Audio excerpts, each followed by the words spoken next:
me, the first question is, we talk about this thing that's called the dark web. It sounds evil. Is the dark web, is that a evil thing, do you think, Dave? Yes, no. I think it does show one of the key things that we're going to talk about as we get into the ethics of financial technology is the way that we define these things, the way that we describe them, even how we name them will color people's perception of them. So our bias towards something can be projected not only in the code that you create for, let's say, AI going forward, but also in terms of, again, just the way that we even characterize these technologies.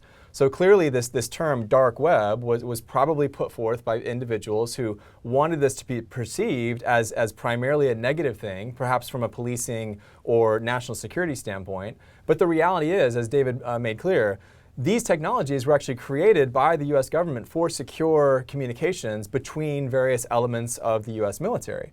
And there are so many aspects of these technologies that are utilized every day in order to protect us and to provide us with privacy. This is one of the major dichotomies that we have, not only in terms of fintech, but broadly in terms of regulating privacy and information in general. And this is something that's been going on for quite a long time.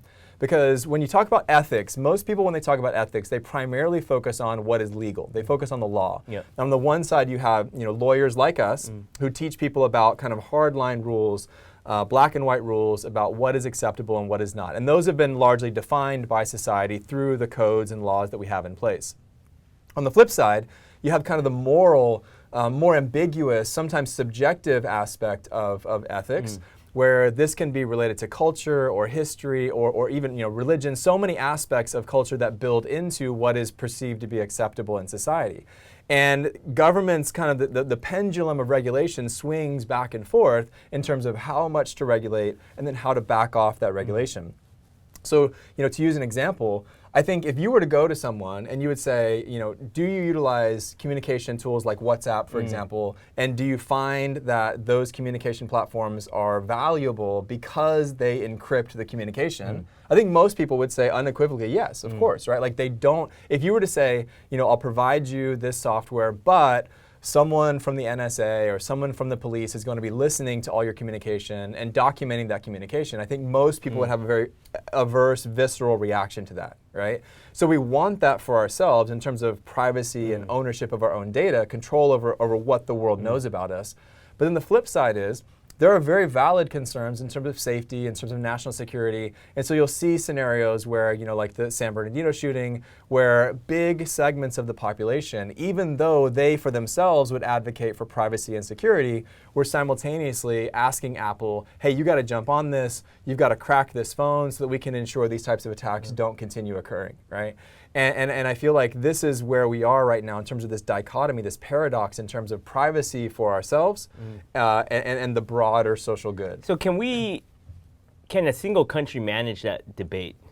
Absolutely not. And this is the issue, right? Again, if you go back to regulation as an example, whether it's trade, whether it's financial regulations, even contracting, simple things like contracting, there are challenges when initiating these types of transactions and legal relationships in a broad cross-border standpoint, right? Yeah. And when you, especially from anything that's related to technology, especially if it's on the internet, you've got servers that are hosted in multiple countries. You've got pretty much everything going through the U.S. at some point right now, and you have some countries like the U.S. that have a very broad mandate in terms of extraterritoriality to their law enforcement, where they will go into another country, they will actually nab people, very much like executives of Chinese companies, for example, that have been nabbed, not even on U.S. soil, related to what the U.S. government views as their right to enforce regulation.